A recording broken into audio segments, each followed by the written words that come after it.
दरवाजे आगे पासे दरवाजे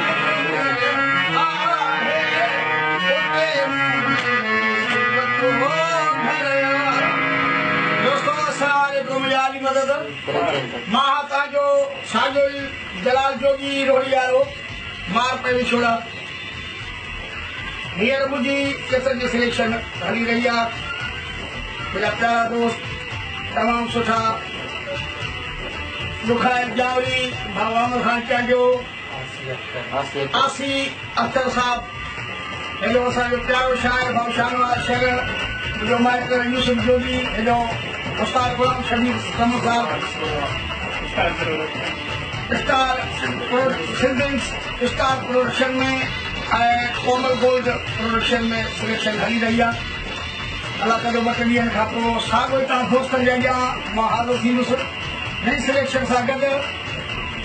खैरपुर में हींअर सिलेक्शन मुंहिंजी हली रही आहे मां दोस्तनि खे ख़ुशख़बरी ॿुधायां थो शो बि खैरपुर में कबो दोस्तनि जे लाइ ऐं इहा ख़ुशख़बरी दोस्तनि खे ॿुधायां पियो अल्लाह कदो ॿ टे ॾींहंनि में तव्हां दोस्तनि सां गॾु हूंदासीं अस्सलाम वालेकुम यार अस्सलाम वालेकुम यार मदद मां तव्हांजो मुसीकार उस्ताद गुलाम शबीर महाराज सभी सिंध स्टार प्रोडक्शन कंपनी में कोमल गोल्ड जी कंपनी में जलाल साहब सिलेक्शन हल रही आहे ऐं मालिक जेके आहिनि सो बुखार जावरी साहब आहे ऐं आसी साहब तव्हांजे साम्हूं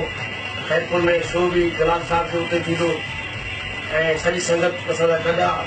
शाइर उस्ताद शाहनवाज़ सर साहब ऐं अहमद चांडियो साहब महबूब साहब यूसुफ जोगी तव्हां सां सभु इकठे आहियूं न विसारींदा या अली मदद दोस्तों अस्सलाम वालेकुम या अली मदद देसी परदेसी जेके बि असांजा सिंधवासी फॉरेन कंट्रीज़ में आहिनि उन्हनि खे असांजी ख़ुशख़बरी सिंध स्टार प्रोडक्शन ऐं कॉमल प्रोडक्शन गॾिजी कमु थियूं कनि खैरपुर यूनिवर्सिटी मोड़ ते इन में क़ाबिल एहतराम उस्ताद जलाल जोगी साहब मानाची जोगी सिलेक्शन में अनकरीब रिकॉर्डिंग शुरू थियण वारी आहे ॿियनि बि दोस्तनि खे हिन कंपनी में कमु करिणो आहे उन्हनि जे प्रोड्यूसरनि सां और बुखार जामरी अख्तर आसी साहब सां राब्तो कनि असां तव्हांजी ख़िदमत में हाज़िर हूंदासीं अस्सलाम वालेकुम अस्सलाम वालेकुम यारी मदद जीअं त असांजे सिंध स्टार प्रोडक्शन ऐं कोमल गोल्ड में ही नंबर थी रहियो आहे शाहनवाज़ शहर जी सिलेक्शन ऐं इरशाद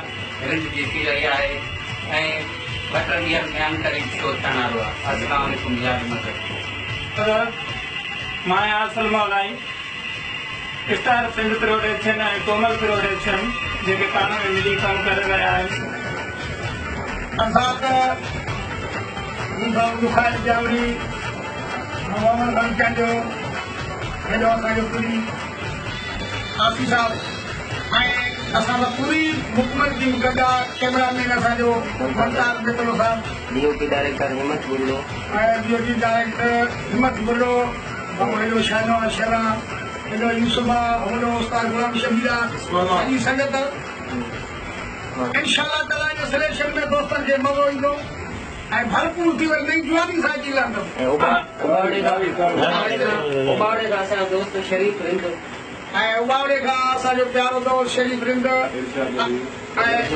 खैरपुर खां असांजो प्यारो दोस्त इरशाद रिंद कुंभन खां असांजो प्रशिक्षण लाशानी ऐं असांजो प्यारो दोस्त ज़मान शहबानी साहब ऐं भाऊ मुमताज़ जागियानी साहब रोड़ी मां ऐं रोड़ी मां एजाज शाह ऐं अब्दुल शकूर पल असांजो प्यारो दोस्त साईं मुंहिंजो प्यारो दोस्त आहे एजाज शाह उहो साईं मुख्तियार शाह सॼी संगत गॾु हूंदी तव्हां सां अनकरीब खैरपुर में असुल मोलाई अहमद चांडियो साहब असांजो प्यारो दोस्त तमामु पुराणो शाइर आहे खोड़ कलाम जा मूं ॻाया आहिनि मजबूर थी नशे जी गोरियूं खाइणी थो वरी पाण ॻाए थो ऐं मुंहिंजो भरपूर सां तावन आहे ऐं मुंहिंजी दुआऊं गॾु अथसि विलाई धन्यवाद